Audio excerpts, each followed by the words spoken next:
This is Smallzy Surgery. Wicked, the musical, has been turned into a movie. It's coming out over 2 parts. The first part is in cinemas November 21. The story, it's a prequel to the famous Wizard of Oz. Yeah. It's what happens before the Wizard of Oz that we know. Tonight's guests, Ethan Slater, he plays a character called Bok. Marissa Bode, she plays a character called Nessa Rose. They're sort of love interests in each other as well. Here's a song from the musical Dancing Through Life that they have together. Oh, Buck, I know why. You do. It's because I'm in this chair and you felt sorry for me.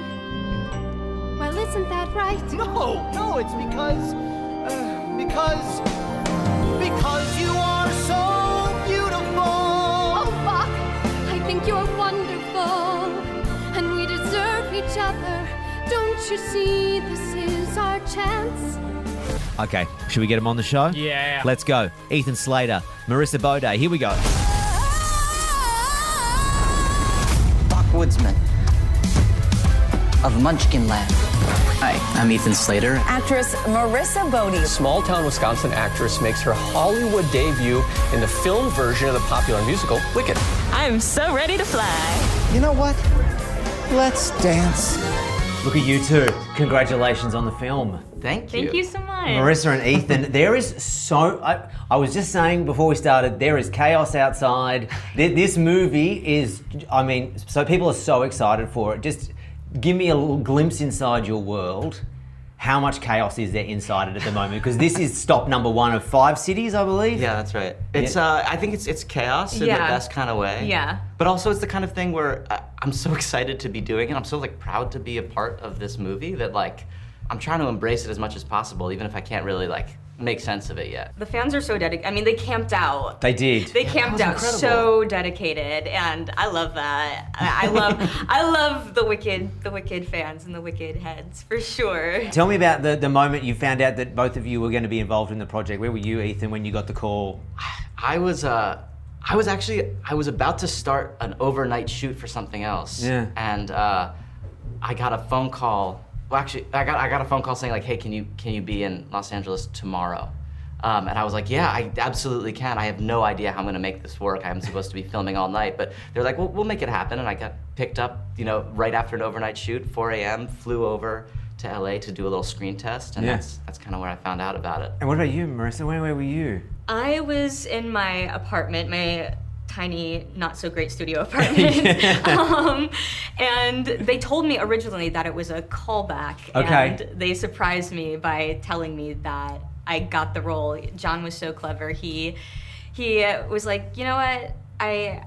We were talking through the character and what we had prior to, it was a callback. And then he's like, actually, I gotta go get the door, and he opened the door, and it was Ariana and Cynthia saying with a sign that said "Welcome to Oz." Had you met them before, or no? So you were simultaneously simfangirling, shook, shitting your pants. We would yes. say here. Oh yeah, yeah, oh, shitting yeah. your pants. Yeah, brown everywhere for sure. That was a terrible visual. Nobody paid attention to what I just said. That's actually, spot on. No, the best kind. The best kind. Tell me about the first day you were all on set, Ethan. I'll go to you. The first day 1, you meet all the cast for the first time. What's it like in the room? Well, I mean, it's really intimidating going into a project where you're a fan of everybody who's working on it, and everybody looms so large. You want them to, am I right in thinking you want them to like you? Because you're a fan of them. It's worse when you're a fan of them because you want everyone to go, oh, I've got to be the best version of me because I want you to like me. Right. Well, you're also torn between being I'm a huge fan, also be can you just remind me of your name? Sorry, what do you do? You're somewhere in between. Yeah. But I think immediately everybody was so disarming because everyone's so welcoming and excited to be there, and it's a crazy thing for Jeff Goldblum to be as excited to be in this room as you are. He's very disarming, Jeff, isn't he? Yeah, in the best way. No, absolutely in the best way because he is this huge movie star that we all have watched growing up. Yeah. And then there he is in the room, has a way just to equalize everybody. Knows everybody's name on set, makes a point to it. It's incredible. He always made a point to do that. I remember there was this one time where, because we honestly, I didn't have that much time with Jeff because we're just not in too many scenes together. Yeah. But I was leaving to set in my car one day, And he made a point to like wave down my driver just to say hello. And he was like, Marissa Bode, right? And I was like, yeah, that's me. So he was so sweet about it. Oh, bless. That was the kind of thing that it takes you from like being fearful of the giants that you're standing in front of to feeling like you're part of a company. Yeah, And it's just really. You stayed for the movie last night too. Oh yeah. Was that the first time you've seen it with an audience? With an audience, yeah. Yeah, the energy in there was incredible. They were so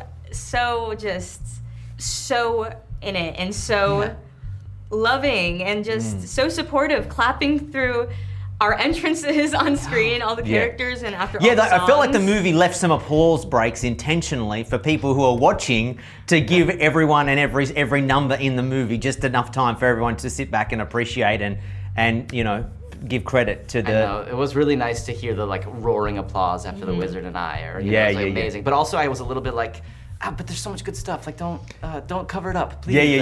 I want to hear it. Well, I always feel like I'm a sucker for. Like, well, I'm highly emotional, but I always cry in like live musical performances. Like, there's something about, you know, as you would know, like there's something about live singing in a theater, in a room with people, right? Both of you would know, but.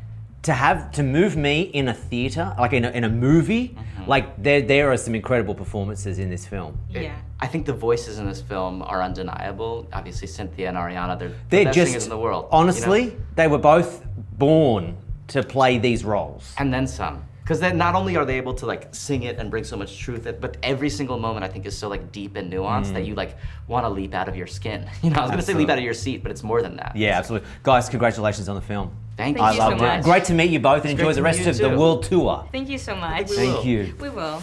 You're listening to the Smallzy Surgery Podcast. Hear more from Smallzy live weeknights from 8. Only on Nova.